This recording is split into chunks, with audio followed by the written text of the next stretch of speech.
Hello, welcome to Sterlo's Wrap. Straight rhythm! Bank, take advantage of it. Stand and applause. It's a stupid question. It's not. I have far greater expectations of you than that. Oh, yes. He's gone all the way. Now, he's popular, he's a great leader, he's the mentality of this football team. Oh, and another one from Cleary.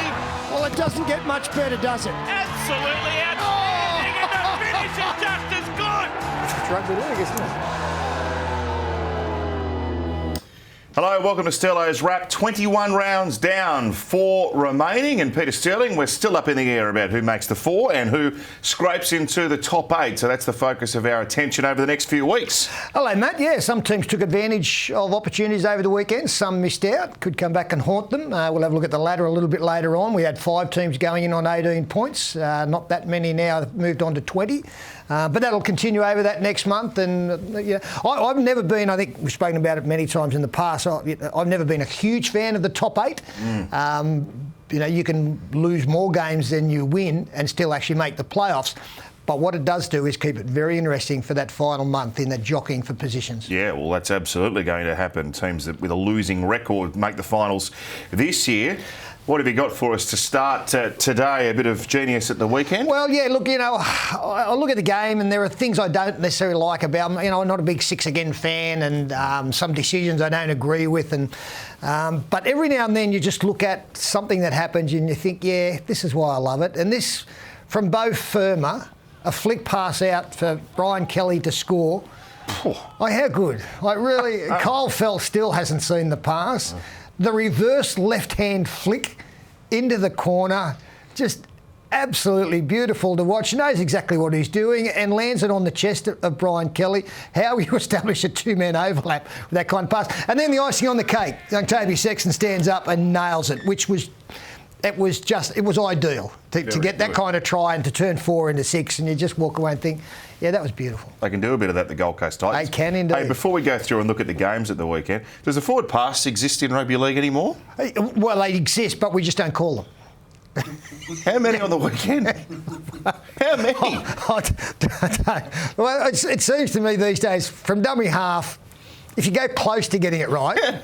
That's okay. And if they're out wide, like further out where they're even more obvious, then that will attract more attention. But yeah, we'll still let that one go as well. I couldn't believe it at the weekend. I thought we were playing NFL at one stage. Saturday night footy here on 9 in the run to the finals. A great way to start our Saturday night coverage as well. Storm 28, Sea Eagles 18.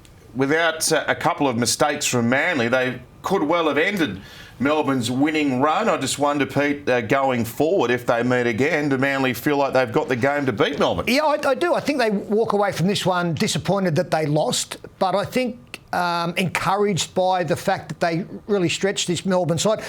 Melbourne led 8-0, and they are the best leaders in the competition. Manly not only got back to 8 all at half-time, but then to score the first try in the second half. This effort was a great way to get momentum to go into the final 40.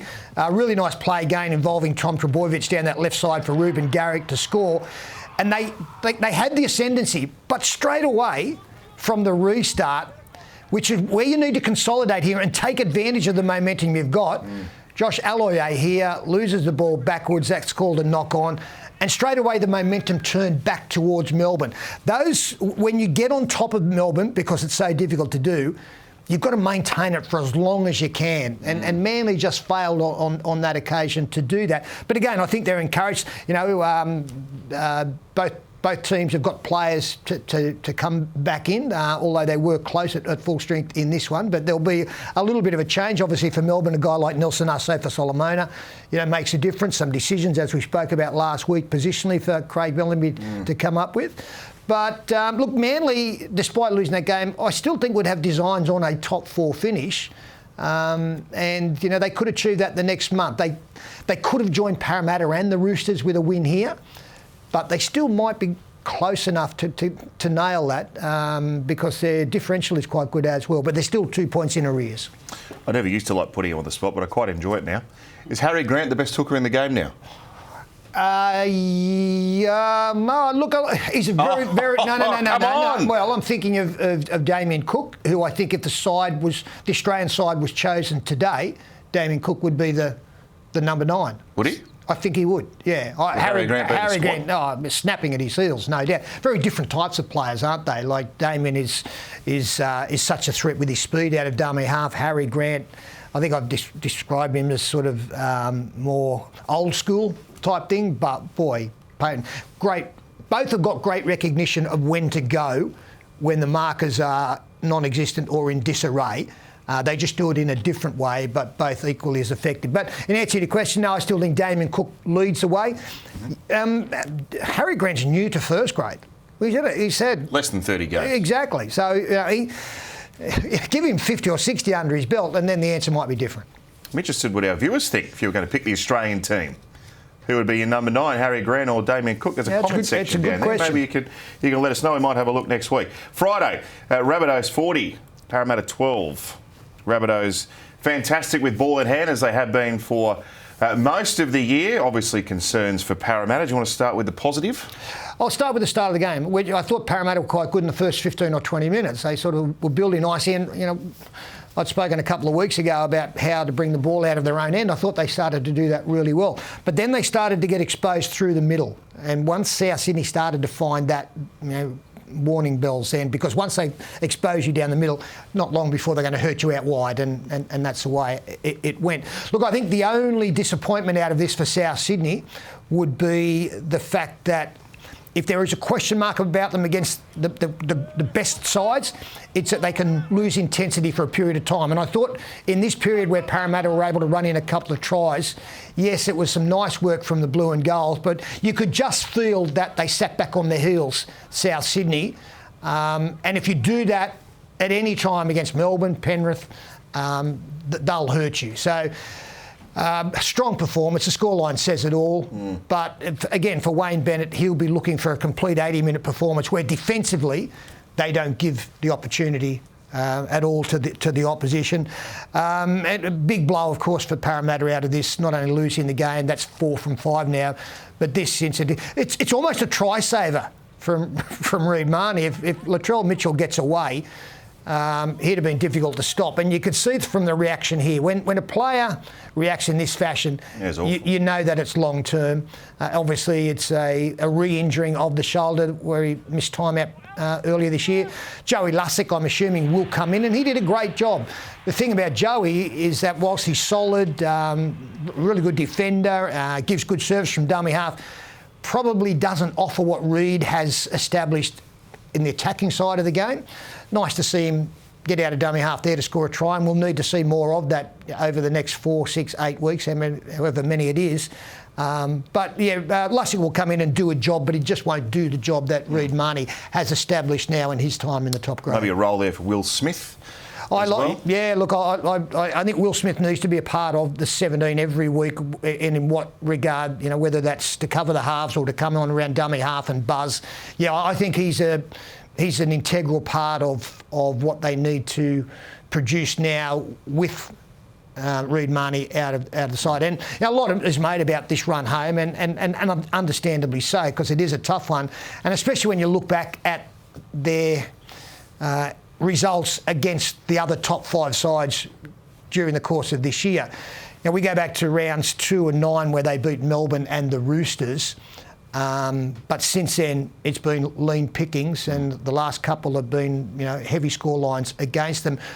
Parramatta are not showing the resilience that they had back in those early, great results.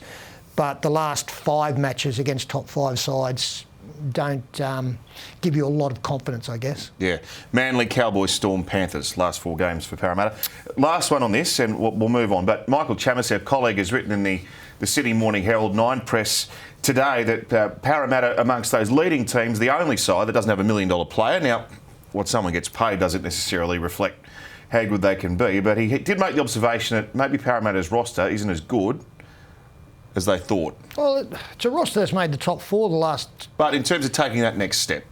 Oh, yeah, okay, take that. But, $1 million... I said before, I look at Clint Gutherson, and I think Clint Gutherson is as important to Parramatta as Tom Trbojevic is to Manly. Well, what price do you put on that? Sure, but one of the comments in the piece that I'm alluding to today was that maybe Clint Gutherson and Mitchell Moses aren't elite players in the game.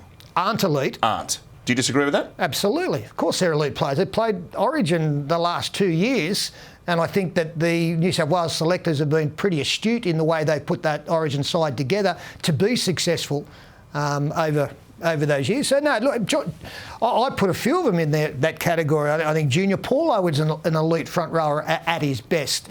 Regan Campbell-Gillard has had a great season, was missed on the weekend. Yeah. I think Nathan Brown has moved into... the roster's strong. Yep. Yes, the question now is it strong enough to go from a top 4 team to a top 6 team to win a premiership? Maybe that's not going to be the case, but I think the roster is a strong one. Could it be stronger? Absolutely. But, the salary cap is it's an art form, and you've got to get it right. The thing about, this, if you're a Parramatta fan, you are concerned because this is a premiership window. Now, I believe that is the case because this roster is going to change.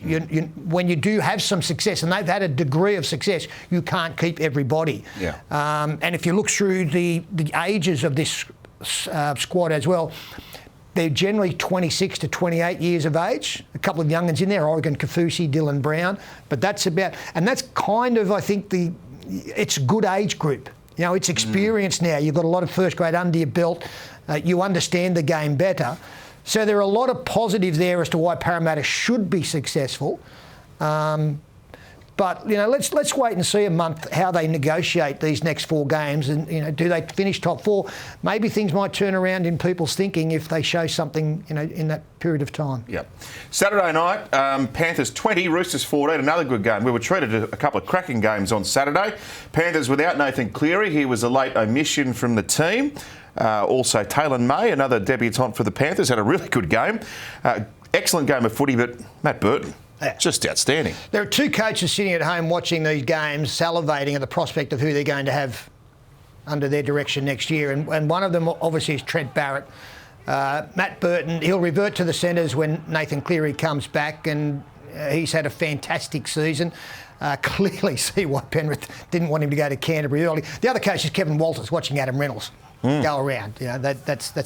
That'll be wonderful for the Broncos as well. But I think here we demonstrate the speed of Matt Burton. I didn't realise he was that quick. I knew he had a great left foot step, and that was put to great effect there to wrap things up. In a Penrith side that you mentioned, no Nathan Cleary, no Fisher Harris, still no Brian To'o, who is very important for them in establishing those first couple of tackles coming out of their own end.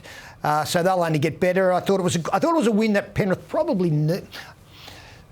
I think that they will embrace that win. They've had a tough period out of Origin, which sides generally do, but they had so many involved in that Origin series that physically and mentally it was always going to take a little while. There's always that little bit of a lull, which again we've spoken about. But I can see them coming out of that, and a win like that helps them, start to just build that momentum now that's needed. Angus Crichton, 3 to 4 weeks suspension. Seriously, have they kicked the cat at the Roosters or something? Have they? Yeah, and that's going to be. It'll be interesting having a look at the charges that do come out. I think Tariq Sims will probably miss a week. Now, for teams who are desperate for a win and trying to get the best possible position on that ladder, having players on the sideline at this stage of the season is not what you want.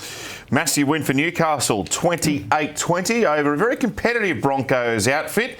Mitchell Pearce back, and that combination of Pearce, Ponga and Bradman Best in the team. I think it was the first time they played together all season.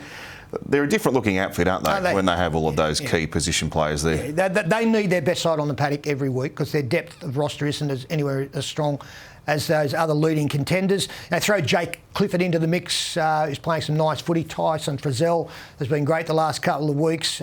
David Clemmer is back. The Saifidi brothers are going great. Mitch Barnett is in good form. So some nice signs. I thought the Broncos were really resolute early in this game. They had no football for the first 20 minutes and probably paid the price for that later on. But Newcastle, they've got everybody back at the right time if they can keep them on the paddock. I think they should play finals football because their run home compares very favourably to other teams. Well, Sunday footy here on 9. Who have they Knights, got? Sharks. league. I reckon loser, done. Yeah. Well, we haven't done the Sharks game yet, but that was a huge loss for them on the weekend. You know, we talk about those 4-point games. You've got another one coming up here. The 2 that you get to take you up the ladder, the 2 that you don't get is really hurtful. Now, running out of games now. So Newcastle in a good position. I don't think they're in the 8 as we sit here. Just outside but on for and against. Yeah. But again, what looks to be a good run on paper, and their key players are back on the paddock. Titans 36, Cowboys 14. The Titans remain inside the 8 after a big win. And look, Ash Taylor, the $1 million man, as he was when he was signed for, I think it was 5 years, when he played only 20 minutes of footy for the Broncos before he came to the Titans. He's making a case for another contract. It won't be the same money, of course, but undoubtedly a very handy player when he's at his best. Well, that's the key. It's the monetary value that you put on him. You know, he was much hyped as, you know, one of these $1 million players, and probably a little bit unfair because he still had so much to do. But have a look at these couple of efforts here. That pass to Corey Thompson, okay, it's a beauty. Not easy to hit him on the chest at speed. He backs that up with this ball, a triple cutout pass again to Corey Thompson. Now, what that has done has planted a seed to Kyle Felt, and that makes this kick easier to execute. Firstly, he had to establish as to where the fullback was, and he did that. But the fact that he's thrown those 2 passes, Kyle Felt is all of a sudden aware of that, comes up to make sure that he kind of just safeguards against that, makes the kick through easier for Kelly to score. So some really heady play from Ash Taylor. And I think I read somewhere there's a petition being started, or that has started amongst Gold Coast fans, that the club keep him, which is a fair turnaround from a petition that might have been out from Gold Coast fans a couple of years ago.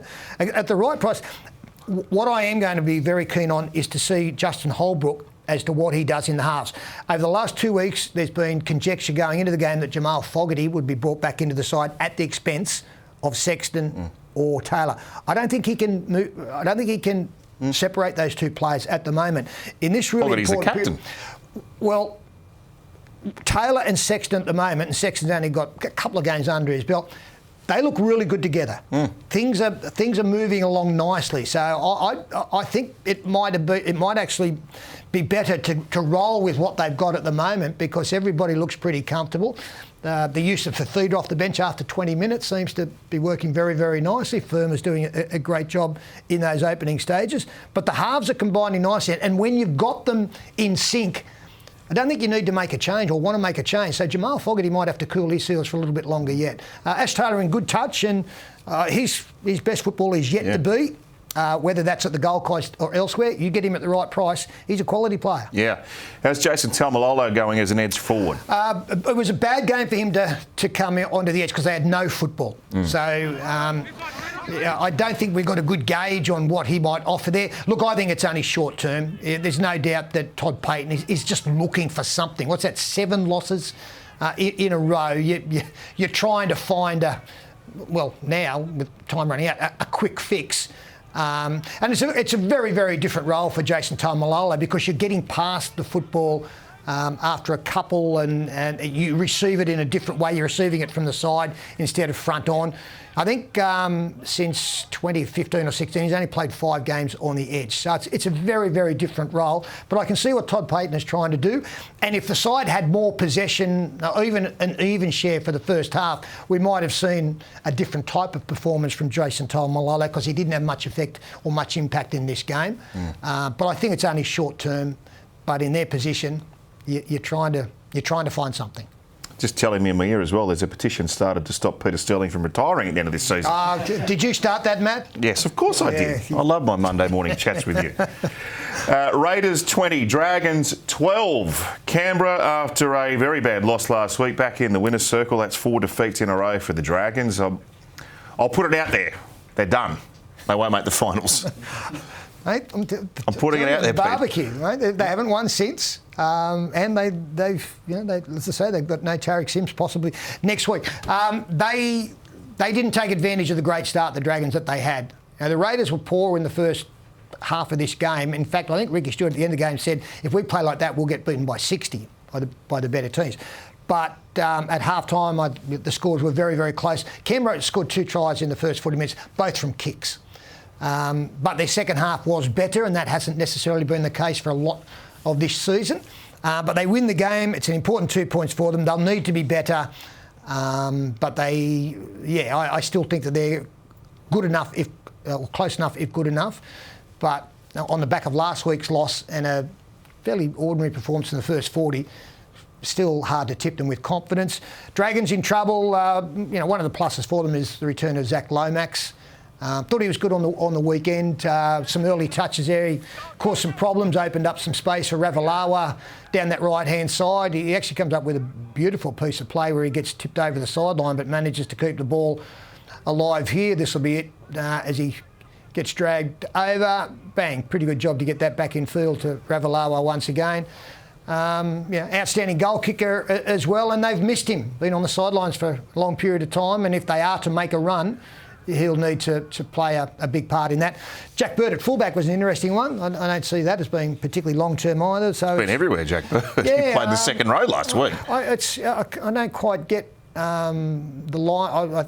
I have great respect for Anthony Griffin as a coach, and I know that he's gone through a difficult period as to who he's had available and who he hasn't.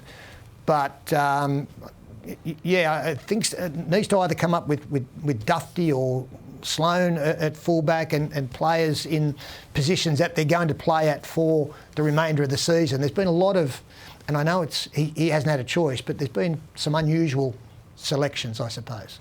I should have said that Riley smiling. Should have said the Dragon season. Riley with a W at the front. Dragon season is officially cooked. Cooked. I see that. I see where you're going with that. Yeah. Skewered. Thanks. Yes. Hope they enjoyed the sausages.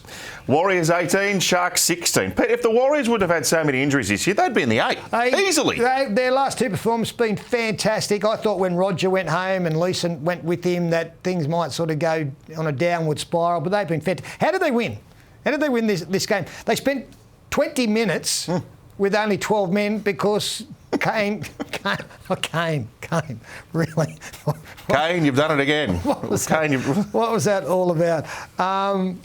What I am liking about the Warriors is they're not going to play finals football this year, but you can see signs for the future as to how things are slotting into place for Nathan Brown. Their front rowers were fantastic on the weekend. The opening 20 minutes from Fanua Blake and especially Lodge was tremendous. Harris Tavita. I really like this young man as a 5'8" outside of Sean Johnson next year. I think that'll work really, really well. With Walsh at fullback. Yes. I mean, that's a dynamic attacking combination. I think Ewan Aiken, we've probably seen the future for Ewan, that I think he'll end up in the back row. I know he scores a try after he had to be shuffled out to the centres, but I think that he can make that transition, especially as we spoke about Adam Pompey.